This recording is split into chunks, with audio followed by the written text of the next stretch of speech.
और कई ऐसी जगहें हैं जहां पर वो किसी ना किसी तरीके तो से सरकार ने क्या सताते किया हैं। यहां पर?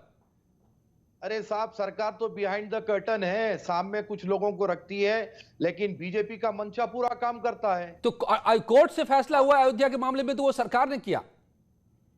देखिए आप, हम तो खुला बोल चुके थे ना बाबरी मस्जिद के वक्त, कोर्ट के फैसले को कबूल करेंगे। क्या? और फिर जजमेंट में क्या क्या चीजों को कबूल किया गया है आप भी जानते हैं, मैं भी जानता हूं कि वहां पर किस बिना पर, आस्था की बिना पर फैसला दिया गया, सब चीजें हैं। तो लेकिन कोर्ट हम ने दिया कोर्ट ना, का आदर, हम कोर्ट ने कोर्ट का फैसला किया आदर, ना, सरकार ने तो नहीं किया। वही मैं वही तो कह रहा हूं ना आपको, हम कोर्ट का आदर करते हुए वहां पर चुप्पी साधे रहे और उसके ऊपर किसी किस्म की कोई टिप्पणी हम नहीं करना चाहे। ठीक है। और मस्जिदों का जहां तक के सवाल है, सेंट्रल वक्फ काउंसिल, स्टेट वक्फ बोर्ड उसकी पूरी निगरानी करती है, तो योगी जी को क्या जरूरत पड़ी, क्या वो आकर के मुदाखलत करेंगे?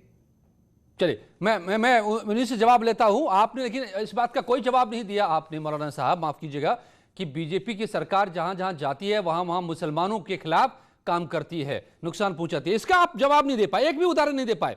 बहरहाल जवाब हीरो वाजपेयी जी, अभी इस वक्त यूपी में बड़े आरोप हैं तमाम वक्फ बोर्डों पर, क्योंकि मौलाना साहब ने सवाल उठा दिया कि क्यों सीबीआई इंक्वायरी तक चल रही है, करोड़ों करोड़ के गबन का आरोप है, लेकिन आप क्या इन्हें नुकसान पहुंचाने के लिए कदम उठा रहे हैं? क्या मुसलमानों को टारगेट करने के लिए आप ये अध्यादेश लाने वाले हैं क्या? देखिए, ये निहायत गलत बात है और मुझे सरासर इस गलत बात पर जबरदस्त आपत्ति है। हम भारतीय जनता पार्टी की सरकार किसी के साथ भेदभाव नहीं कर रही है। सरकार की जितनी भी स्कीमें हैं, हिंदू, मुसलमान, सिख, ईसाई, सबको बराबर से मिल रही हैं। जो उसके पात्र हैं उनके तक पहुंच रही है और मुझे पूरा विश्वास है कि जो सबका साथ, सबका विकास और सबका विश्वास है, उसी के नाते केंद्र सरकार को प्रचंड बहुमत मिला है और प्रदेश सरकार को प्रचंड बहुमत से सत्ता में आई है।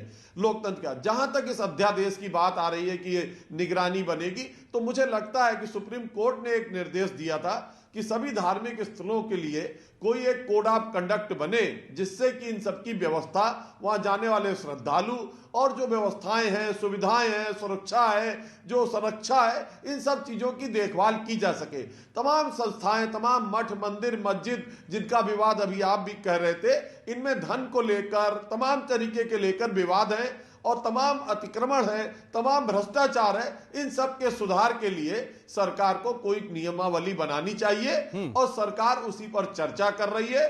दोबारा फिर चर्चा करेगी और चर्चा करने के बाद एक ऐसा कोड ऑफ कंडक्ट, ऐसी नियमावली लाएगी, ठीक है, जो सारे धार्मिक संस्थानों की निगरानी कर सके, वहां श्रद्धालुओं को सुरक्षा मिल सके, व्यवस्था मिल सके, सुविधाएं, और जो बाहर से आने वाले श्रद्धालु हैं उनको भी लगे कि जहां हम जा रहे हैं वहां वातावरण स्वच्छ और शुद्ध है। ठीक है।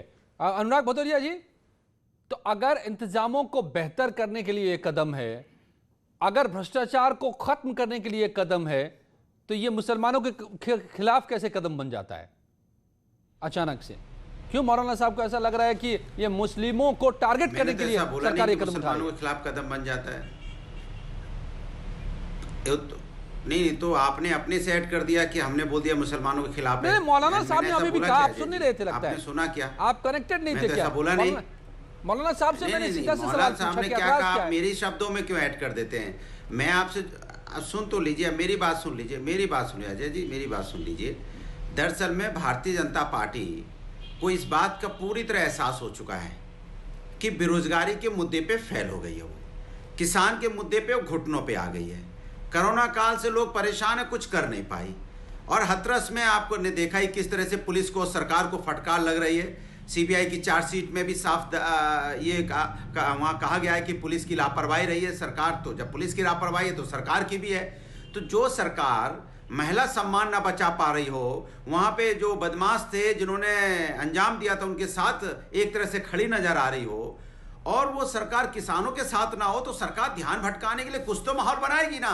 बिल्कुल सही बात आप कह रहे हैं। इस पे इतना चर्चा क्यों नहीं करना चाहती सरकार? क्योंकि अब इलेक्शन का वक्त आ गया है तो उलझाना चाहती है। ये सब बातें करके आज मीटिंग हुई, न्यूज बनी, आज अध्यादेश आने वाला है, धर्मस्थल पे ये होने वाला है। अरे भैया, ये श्रद्धा का विषय है, श्रद्धा के विषय में इतना हल्ला क्यों? ये हमारा बहुत ही श्रद्धा का विषय है ये। इसमें तो आप कानून बनाइए, जो बनाना बनाइए।